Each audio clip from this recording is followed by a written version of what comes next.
Good day, everyone. This is episode 13 of the Getting Your Edge, How to Right Size Your Home and Life podcast, brought to you by the fabulous Edge Group team. I'm here with my guest host, Judy Gretton. How are you today, Judy? I'm really good. How are you? Great. So we have a special guest here today. This is Richard Morse. And Richard, can you do a little introduction of who you are and your business? You betcha. And good morning, good afternoon. 13 is my lucky number, by the way, so that's a good thing. My name is Rich Morse. I'm an attorney. I joined the bar in 1982, Idaho Bar in 2021, and founded Washington Exchange Services in 1994. Great. Now, we want to save you some money, right, on capital gains. So we kind of have a couple of scenarios here. Richard's going to talk to us about something called a 1031 exchange, and this is a legal way of saving on capital gains. And one scenario would be if you have an investment property or a vacation property. The other might be that you want to downsize to a smaller thing, but keep your home as a rental property. Okay, so Richard, I have worked with Richard for years, and I've taken many classes from Richard trying to understand what a 1031 exchange is, because it is a bit complicated. So Richard, could you tell us a little bit about what a 1031 exchange is and how it works? Sure. Tax-deferred exchanges were formed by Congress in 1921. They've been around a long time. I generally refer to them as a legally sanctioned fairy tale because the taxpayer is actually going to sell a property and buy a property, and those sales and purchases will work like any other sale or purchase. There's just an overlay with the tax code of how to qualify characterization of a sale as a 1031 exchange. So it's like any other real estate transaction with a sale and a purchase. It just happens to deal with the particular tax statute, Section 1031, which pertains to selling something that is held for trade, business, investment purposes. That means a person is thinking of selling something that at the time is other than a primary or secondary residence, and that they're considering acquiring one or more what are called replacement properties that initially will also be other than a primary or secondary residence. Any interest in real estate is deemed like kind for any other interest in real estate. So raw land could go for an improved property, duplex for an office building, so forth. Okay, so a person can't sell their home and then use this 1031 exchange if it's their primary, correct? No, they use the primary residence exclusion, which is still, as of today, you've lived in it, the primary residence, as a primary residence 2 out of 5 years. If you're single, you get $250,000 of gain. That's not equity. That's gain tax-free. Married couples get $500,000 of gain tax-free. The rest, any other gain, they pay capital gain tax on. So could you explain how that works, gain versus equity? Is that the bottom dollar from the... Right. So realized gain, is the difference between what is the net sales price and adjusted basis. With primary residence, it would be your basis is your cost basis plus any capital improvements, roof you put on, or so forth. The difference between that number and the sale price of your residence less closing costs. The closing costs are the same. Characterization for exchanges as well as primary residences. So I'm selling for $110,000, be it my residence or a rental property. I have $10,000 of real estate commission, excise tax, title, and escrow fees. I subtract those. I'm saying my net sales price is $100,000. If I bought my home for $20,000, then that's $80,000 of gain.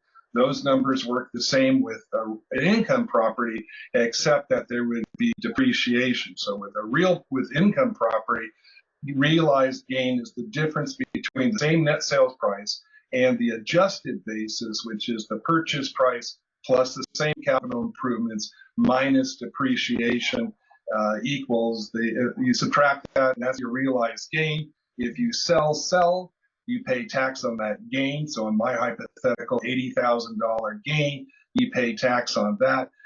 Sometimes people will use the word profit, and profit is irrelevant for tax purposes. I think what they mean is I bought it for $100,000, I'm selling it for $300,000. I made a $200,000 profit, and that kind of makes sense. But that's not the realm of 1031 exchanges. There, I keep going on this, so I'll just kind of stop there. I got excited in tax and law school, particularly with exchanges. Who knew that I'd be focusing a business on them many years later? So there we go. So this is a way to defer taxes on investment properties. Tell us what kind of investment properties qualify. So again, really, it's I'm selling something at the time of the sale is other than a primary, or it has to be a domestic property. Well, you can do international exchanges, but that's another ballgame. So I'm selling something within the 50 states. I maybe bought it as a primary residence years ago, lived in it. Often the scenario is I got married and my wife and I bought a new home. We turned my original home into a rental. Okay, so we recharacterized it from a primary residence to a rental. And now today, 4 years later, I'm going to sell that rental. Then I could structure that as an exchange because at the time of the sale is other than a primary or secondary residence. And I can then go buy any other interest in real estate anywhere in the country, so long as initially the property will be other than a primary or secondary residence. So a lot of times I get people who are saying, I'm going to retire in a couple of years. I want to sell my Linwood rental. And usually it's in pretty nice places like Maui. And let me go buy a condo in Maui. I'll rent it for a couple of years in the future, and then I'll move in or turn it into a second residence. That's all in the light of day and sleep at night. And how you had referred to this as kind of a fantasy. So right. What do you mean by that? Because it sounds really easy. Okay, I'm going to buy this property. I'm going to sell this one and buy this one. But there's quite a bit that goes in between those two transactions. And I think that's where the fantasy lies, right? Yeah. Well, you're absolutely right, Judy. I just say it's a fiction because it's a sale and a purchase. The IRS knows you're selling and you're buying, and your settlement statement with escrow looks like any other transaction. There's just like an overlay. I keep thinking of the frogs in the old encyclopedia books. There's an overlay of the tax code that then so a person who's engaging in an exchange, selling a rental, would need to retain services like my company or any other qualified intermediary, because the code says you have to have, and I'll abbreviate it as a QI, qualified intermediary. So if Sally wants to sell her rental and use the 1031 statute, she has to have a qualified intermediary like my company before she closes her sale, because the trade is actually, so we're saying this is an exchange, a trade is with the QI, so that Sally can sell to any buyer and buy from any seller because the exchange is with the QI. The complexities come into the time periods involved, and then really the actual structure, which for the most part, the principles, the exchanger isn't involved in. The exchanger goes to escrow on a sale or a purchase. They sign all the usual sale documents. To initiate an exchange, they would simply sign additional documents, exchange documents, and that brings the transaction within the qualifications of 1031. So really for the principal, all they're doing is going to escrow and signing some additional documents, going out, working with you to list a property, going out with you to find a replacement property, get a loan. All of that is as any other transaction. Mm-hmm. Except we do have to declare when we are doing a 1031 exchange on the listing for certain. I'm not sure if you have to declare that on the purchase. Do you? No, I don't, because this has nothing to do with the buyer. The other parties are relevant. That's why the trade is with the QI, the intermediary. So Sally's selling her rental to Bob, who's going to live in it, and she's going to go buy George's primary residence and turn it into a rental. That doesn't matter. And people will say, well, do I need to put special language in the purchase and sale agreement. Fortunately, the multiple listing service is the best contract I've seen across the country. And I've done deals in most states, and I really like the multiple contract, which includes the 1031 language, because the contract, I think, is real clear. Idaho and California have terrible contracts. They got so many disclosures. I had trouble understanding them, but Washington is what you're referring to. I really like the contract. It's really. So, Richard, are there a lot of restrictions about what a person can do in this 1031 exchange? Well, you have several questions in there, but one is, what can you do with an exchange? You can sell other than a primary or secondary residence and buy other than a primary or secondary residence. For the most part, a person calls me up and says, hey, can I do this? My general answer is yes, with maybe an asterisk associated with it, because usually the tax code does not get in the way of the deal, meaning get in the way of what the person wants to do. The two instances where the tax code can get in the way of the deal is a related party exchange, which is fairly rare just factually. The IRS, for no good reason, does not like a related party exchange. A related party exchange is son sells his duplex and wants to buy mom's 10-unit apartment, and mom's going to pay tax on her way out. And the code doesn't like that because they call it basis shifting, and it never has anything. Basis shifting never has anything to do. So related parties can be a challenge, and on the tax form used to report an exchange, which is 8824-8824, it asks, is this a related party? So it's kind of a high profile posture. The other situation that where the code gets in the way of the deal, and this comes up frequently, multi-member LLCs. So a person will call up and says, hi, we are thinking of selling, or we're going to sell, and when are you going to close? End of the month. And then I hear that plural pronoun, we're going to sell. So I ask, well, how is the property titled and vested? Well, there's an LLC. It's vested in an LLC, Green Lake LLC. Okay. How many members are there? Oh, there's 3 of us. Well, right then and there, they got a problem, and they don't know it. And unfortunately, the accountant or the attorney who created the LLC didn't appreciate 1031 law, because a multiple member LLC means, so we've got Green Lake LLC, and the 3 of us are members of that LLC. That's fine and dandy. The Green Lake LLC, we can decide to go do an exchange with our LLC. But usually the factual setting is that Judy wants to sell. We all want to sell, but Judy wants to take her cash and go home. And I want to go forward with an exchange.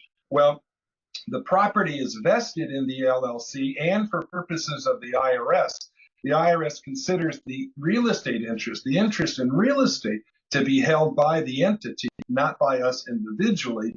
So it's sort of like we're passengers on a bus, and the bus is the LLC, and the bus can do an exchange, but usually, factually, 1 or more members want to get off the bus, and there's someone remaining on the bus who wants to do an exchange, and it can get complicated how to utilize that existing LLC in the exchange. Whereas if instead we were each tenants in common, so we each had our own individual interest in real estate, which for liability purposes, we would put our respective tenant in common interest in our own individual LLC for liability purposes, then the 3 of us make a decision to sell. We could choose as individuals to stay together, or one of us goes home and the other person does an exchange. They can do whatever they want, because it's the same thing as if we're tenants in common, as if we own 3 separate properties. I own one in the north side of the town, you own one, Dennis, on the south, and Judy's on the east side. It's the same factual setting. It's just we just so happen to have a common interest in one building.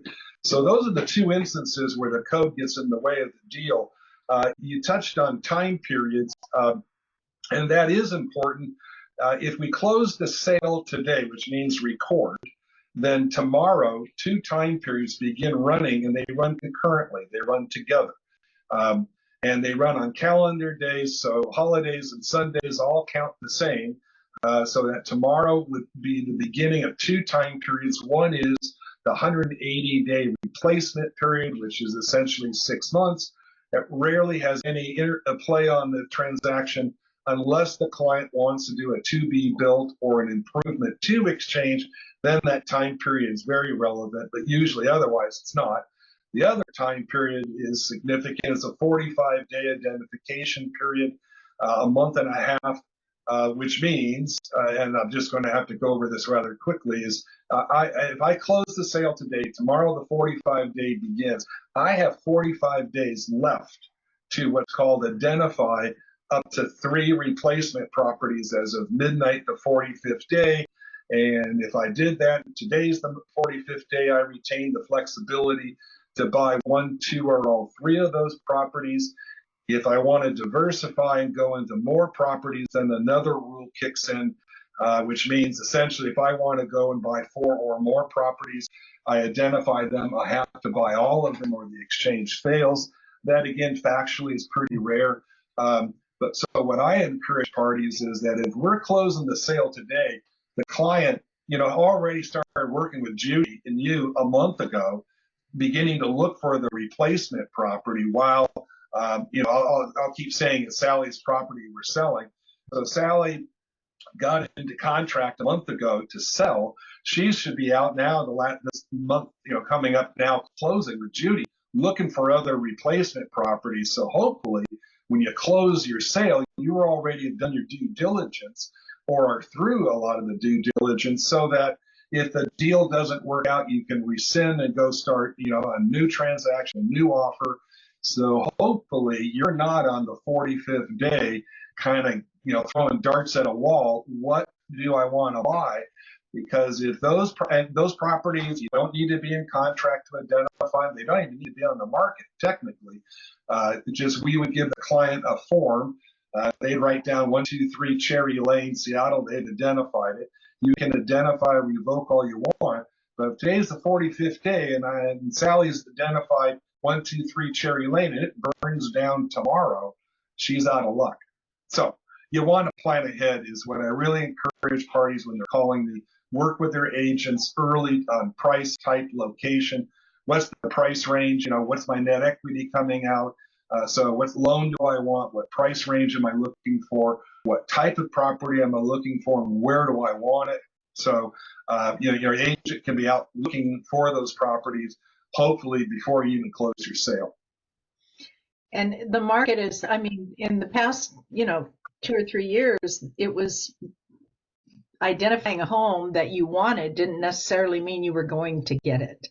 And Right. So that, I think, added another little bit of confusion to this pie that we're talking about. When you said they can identify up to 3 properties to the 45th day, and they identify them, what if they can't close on any one of them? They're out of luck. And when you say out of luck, you mean They that pay they will now pay capital gains on the property they just sold, correct? Correct. Okay. So, what happens is then the person says, when should a person consider doing an exchange? And I try to use, I say it's a no-brainer. The first taxes never run the show. But that, if a person's made a business decision, and we're talking about a rental property, usually is what it is. They made the business decision to sell it. They've made the business decision they want to reinvest. And I say if they've got, taxes of $10,000 to $15,000, I just pick that number, then I think it's a no-brainer to start the transaction as an exchange, because what they're really telling me is, Rich, I've made up my mind. I'm going to do what I'm going to do. I'm going to sell and I'm going to buy. And then the only question is it worth, structuring it as an exchange, which means, is it worth paying an intermediary like me a fee to do the transaction? And, I just pick 10 to 15. It's a 15% capital gain rate. So $15,000 of $100,000 of gain. I had a client buy in Idaho a couple of years ago. He saved net $7,000. He was thrilled because he was doing what he was going to do anyway. But then there'll be the person who says, well, yeah, I want to sell and I want to buy. But, right, Judy, what happens if, and there, you can tell them, well, Sally, there's real demand for your property. You're going to get the market price you want, all hunky dory. And Sally says, yeah, but what if I don't find the replacement property in time? I want to buy, but what if I don't find it? So then I don't sell. And as I said to Dennis, one of the things I think we should at least touch on is that there can be reverse exchanges where you buy before you sell. And particularly the period you referred to, Judy, the last 3-4 years where the market was just so hot, sellers, and this is nationwide, that was what I found, sellers were not willing to wait other than the time it took for a buyer's loan to process, which is about a month. Right. And I would sellers that my clients sellers where they would need like 5 weeks or 6 weeks. The sellers wouldn't wait because they didn't need to. In instances like that, then at times they did look at a reverse exchange, which means they bought before they sold. And the benefit of that is, well, if I get control of my replacement property, I control my currently owned property by price and terms. I get 6 months to close. If I buy my replacement property today in a reverse, I get 6 months to close my sale. Judy, you already told me I'm going to get market price real fast with mine. So I'm virtually assured of a successful exchange because I got control of my replacement property first. Ideally, I always want to do a sale, then a purchase, but depending upon market conditions, you find a good property because you've been out looking for that person, Sally, Judy, and you found it. Well, okay, their property is going to close in a month, your client, and you already went out and found a replacement property that the client says, well, gee, that is my price type location. That's when if they can't get that seller to wait to consider doing a reverse. Wow, and I didn't even know a reverse was something that you could do. So, well, the good thing is that you as an agent, something. your scope of agency is unaffected by an exchange. So, you've been a real estate agent forever. You're an expert in your field. That's your scope of agency. The Sally we're referring to that she wants to do an exchange has no effect whatsoever on your scope of agency. But, the more informed you are, the better value and you can convey to your client, the better, easier it is to communicate. But none of the stuff we're talking about is your responsibility. But I've had new agents say, oh, well, I'm intimidated. Or I'll hear a person say, oh, well, I've never done an exchange. And I try to reassure them, don't worry about it. It has nothing to do with you, except my job is to make you look good, which for you, Judy, is very easy. Well, thank you so much. That's easy because you're sharp. Do we have any potential risk to doing a 1031 exchange? Yeah, I saw that question. I think the first one that comes to my mind is I don't find a successful replacement property. And in the example I gave, by the way, I've made a business decision to sell and buy, and I got $15,000 in taxes. It is possible to also do a partial exchange. So I'm selling for $110,000 and I got $10,000 in closing costs. My net sales price is $100,000. To pay no tax, there's other things I got to do, but keep it simple. I got to buy one or more properties, cumulative values equal to $100,000. Well, I don't find anything for 100 or 110 that makes good business sense. I find something for 90,000 that makes good business sense, so I'm going to buy that. I'm not going to do something stupid because of the tax bill. Well, then Sally's going to pay $10,000 and pay tax on that $10,000, going down from 100 to 90,000 purchase price. Should she still do an exchange, even though she's paying tax? And I say to folks, yeah, just like in the beginning, you made your decision to sell and buy, and even if you're going to pay tax, and I've had people say, hey, I want to have $50,000 in my pocket because I want to go buy bubble gum or, buy a car or whatever. They're going to pay tax on that 50. Should they still do an exchange? And depending upon the amount of gain they have, it can still be a no-brainer that I'm still, by doing an exchange, I'm going to save or preserve capital of a meaningful amount of money, even though I'm paying tax. And I say a meaningful amount, just to pick a number, is 10 to 15,000. So you can do partial exchanges too. You can buy with other people as well. The code rarely gets in the way of the deal. What are the cash and mortgage boot rules? I see that's one of our. Right. So, my standard hypothetical is I'm selling for 110,000 and 10,000 closing costs. So my net sales price is 100,000, and I got a low adjusted basis of 20,000. So purchase price plus capital improvements minus depreciation equals 20,000.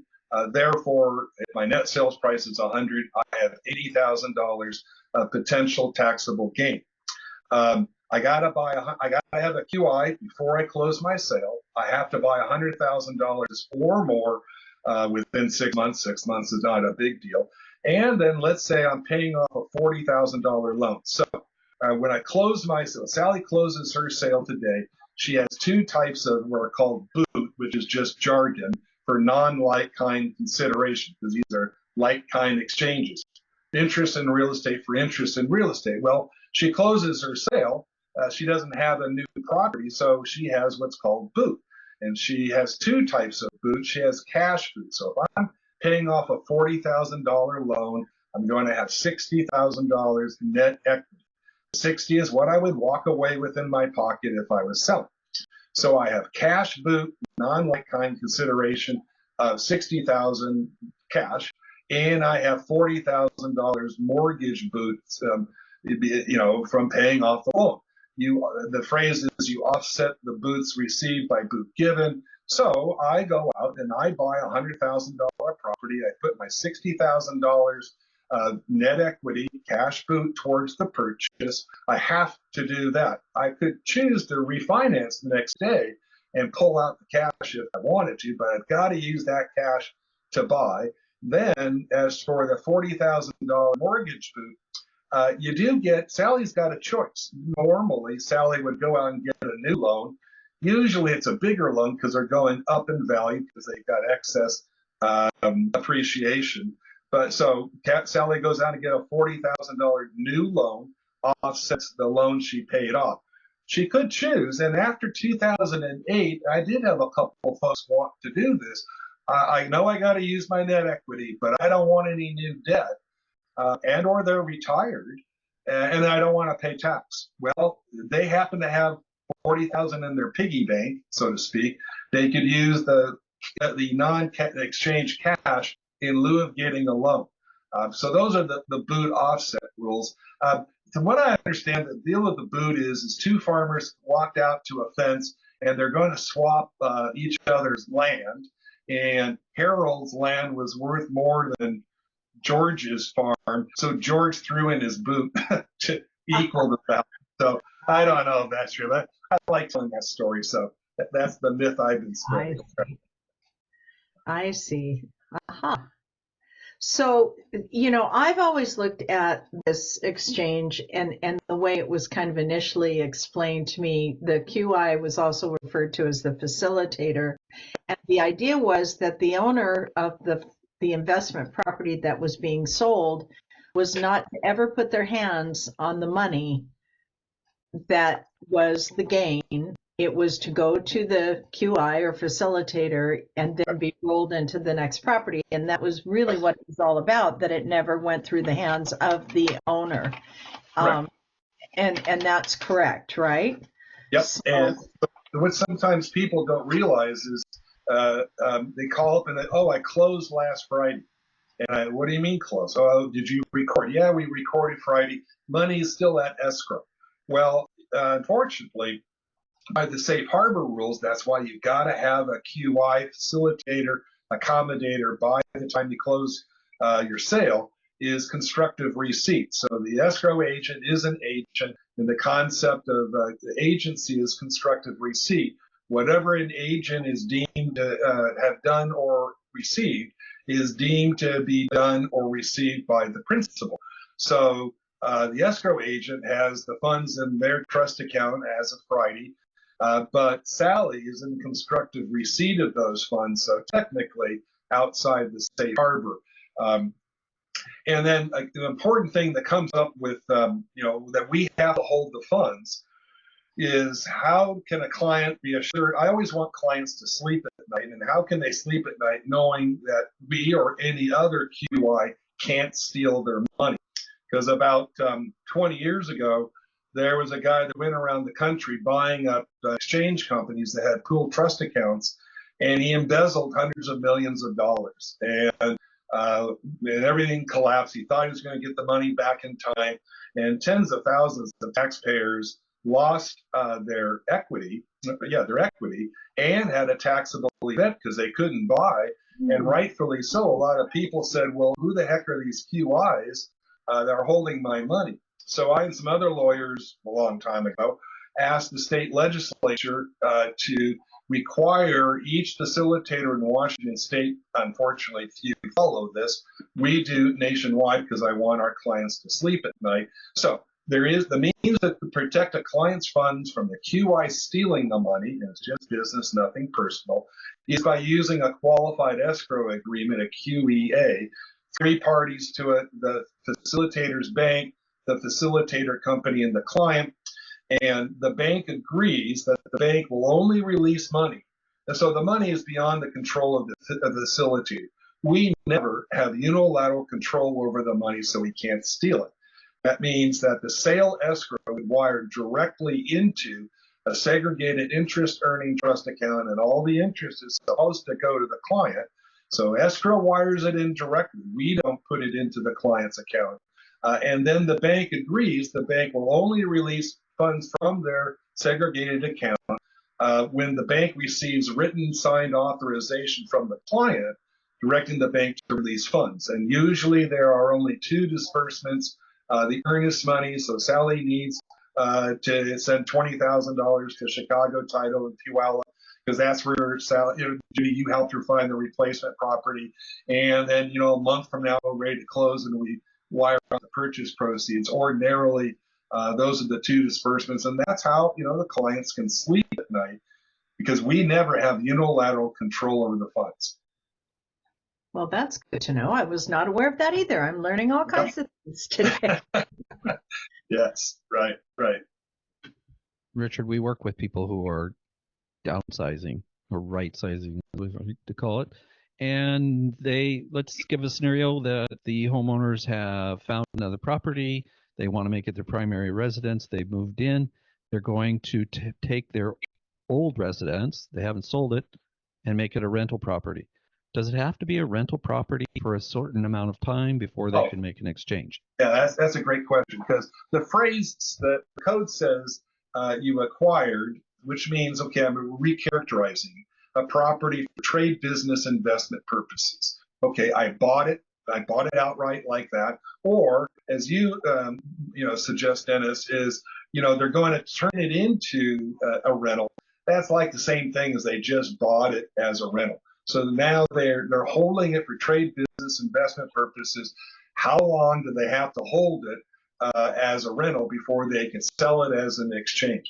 There is no safe harbor time period. So unlike the primary residence, where if I live in it 2 out of 5 years, so I can live in it and 3 months here, 4 months there, so forth. 2 out of 5 years is a statutory time period. There is no statutory time period to determine or sustain what is the person's intent. So the only thing the IRS sees are tax returns.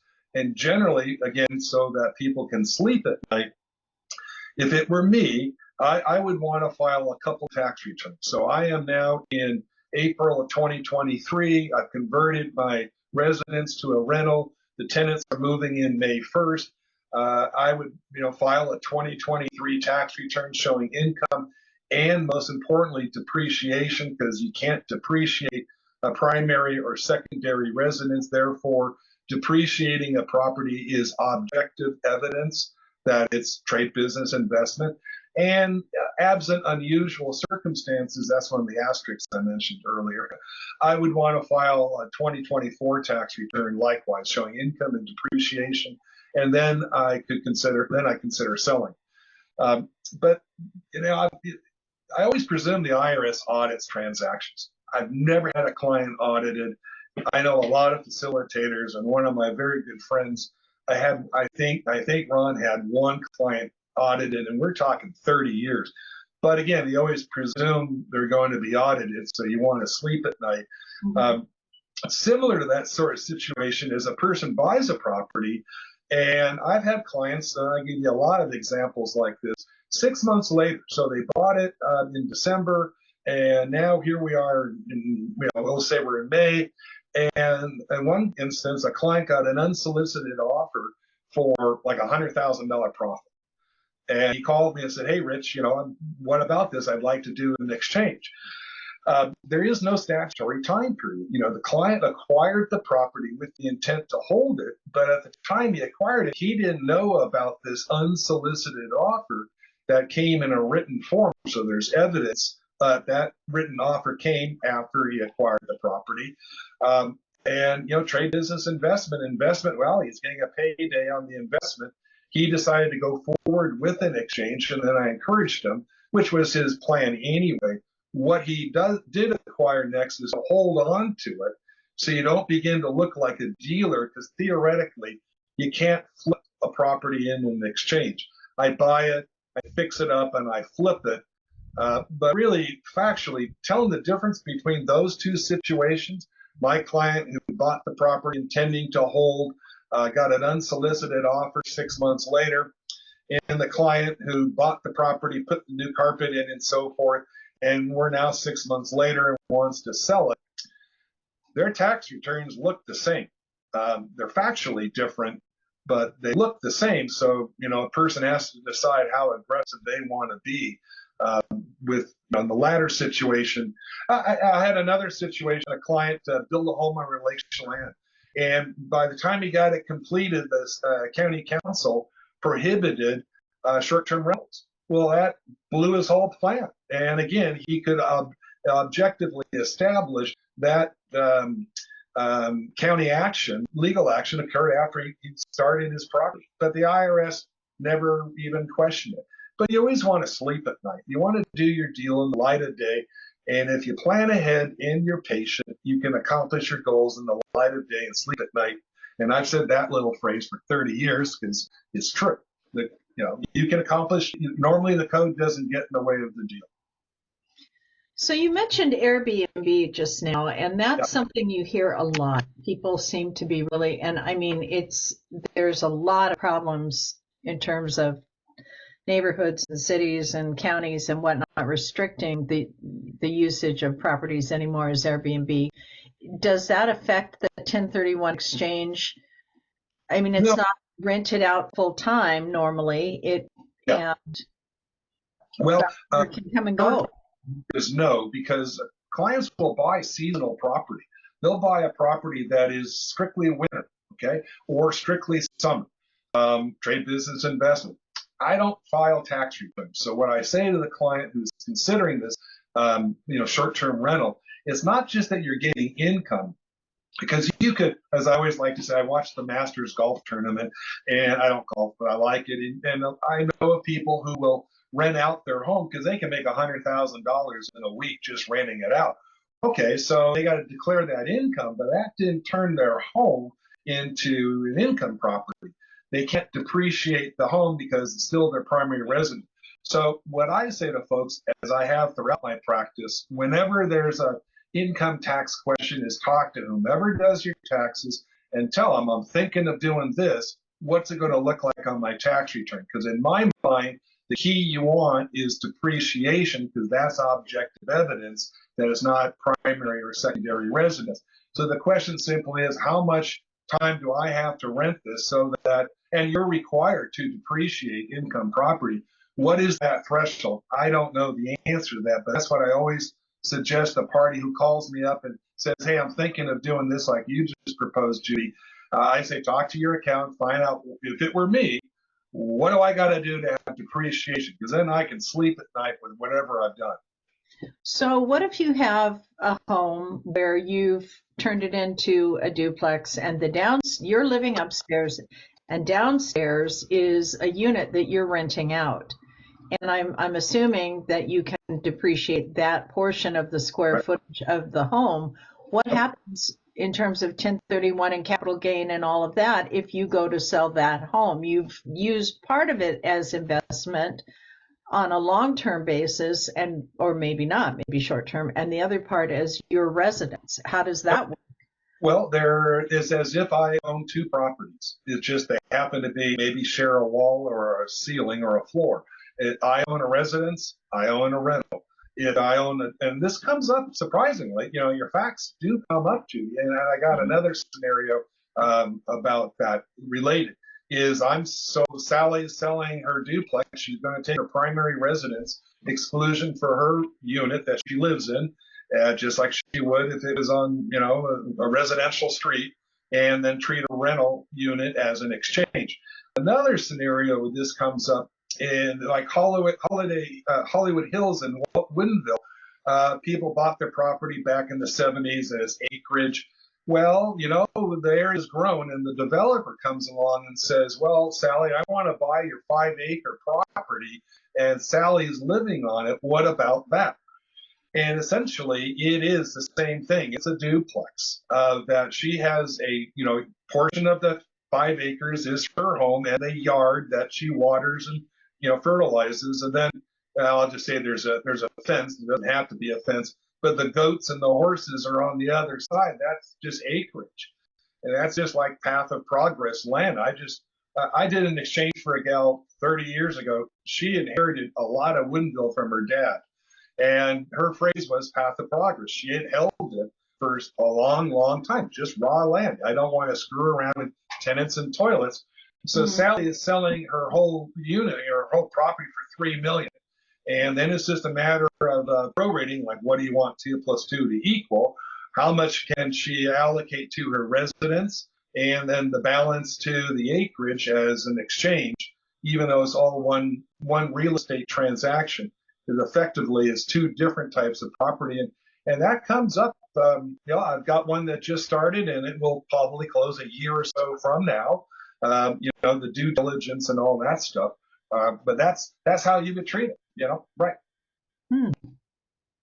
So there's a lot of avenues to consider, especially, for someone who is downsizing and maybe they have that big piece of property. In fact, I'm thinking my neighbor just down the street here just did that. They sold the whole front of their property to a developer, and it didn't even cross my mind to think of that as a 1031 exchange. Well, this is why I like this stuff, Judy, because I get to screw around with these fun little topics, and that's why I liked exchanges in law school. So that edit out my language there, by the way. Sorry about that. I get excited. Richard, are there any other tax strategies that can save homeowners? Well, yeah. Here's the 2 ways you can beat the tax man. One is from the grave. So you can do, I have clients who've done a series of exchanges, one after another over a period of years. Occasionally I get elderly people. I'm 66, so that's not elderly, by the way. They're 105 years old, all right? And they've made the business decision to sell, and they're going to buy a new property with an estate plan in mind. They've got 3 children, and they're going to go buy 3 properties that for, Tom, Sally, and Bob are each going to eventually inherit each of those properties. So by Sally, who now is 104 years old, the fact that she did an exchange into new property, then when she dies, her heirs get a stepped up basis. So whatever was the gain, and again, that's not profit, but whatever has been the cumulative gain over the 30 years she's owned real estate under current tax law gets wiped out because the basis is raised to whatever the market value of those properties are on the date of Sally's death. I do cringe at times when Sally instead makes a gift before she dies. That's not the best way to structure it because the donees take her basis. So you can beat the tax man from the grave. The other is to recharacterize the property as a primary residence. So, I'm selling my Linwood property and I'm buying the Maui condo and I'm going to rent it for a couple of years, file a couple of tax returns to substantiate that, I did in fact do an exchange, and then I'm going to move into it. And the time period is a little different than the clear 2 out of 5 years, but essentially I can then recharacterize that condo in Maui, a rental, into my primary residence. And a few years down the road, I can sell that condo as my residence and take my allotted gain tax free. So what is the proof the IRS uses to prove that you actually moved in and lived there? And Well, it's tax returns. That's all they see. They don't, even an audit, they'd have to go real deep into, well, they'd have to go utilities. I mean, it would be a very deep audit to find that. So all the IRS ever sees are tax returns. They don't see the settlement statements. They don't see any of our documents. Therefore, is why I would want to have the depreciation, because then the profile of my exchange fits the little boxes, and the red lights don't go ding, ding, ding. Whether or not the IRS doesn't understand exchanges anyway, but that's another story entirely. Ultimately, I think it's depreciation, or you got raw land. I had clients, this is the last real estate boom, several of them bought properties in Bellevue, and they weren't suitable for rentals because they were the white carpet stuff. Well, they kind of treated it like raw land. It wasn't a second residence. But they just held it for appreciation purposes, and they did their exchange, and I've never heard back from them. So, I presume a client would call me if they had a problem, but they haven't. And that's my dog starting to bark, by the way. she must hear mine. He's a stinker. Yeah, he's the IRS coming in to give me the what for. Richard, can you kind of clarify what the 2 and 5 year rule is? Yeah, so that's for primary residences. If I have to live in the primary residence 2 out of 5 years, and if I hit that 5-year mark, then I can sell and I get my $250,000 of gain tax free as an individual. Married is $500,000. And I don't know how long you have to be married to make that $500,000 work. Again, I don't do tax returns. I don't know if I get married and for 3 months and then sell. I don't know how that works. But that wouldn't be in the light of day.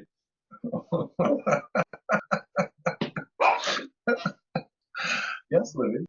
That's the IRS coming and knocking on my door. Yeah. Okay. Thank Do you. we want to do anything else? Okay. Well, then take care, folks. I'll go walk my dog. Okay. All righty. Bye-bye. Thank you. Take care. That's it for episode 13 of the Edge Group podcast, Getting Your Edge, How to Right Size Your Home and Life. I don't think so. We'll have his information. We'll have his information on our website. And that's just one of the things that happens when you're doing a podcast. Thanks, Judy, for coming. Thank you, Dennis, so much. All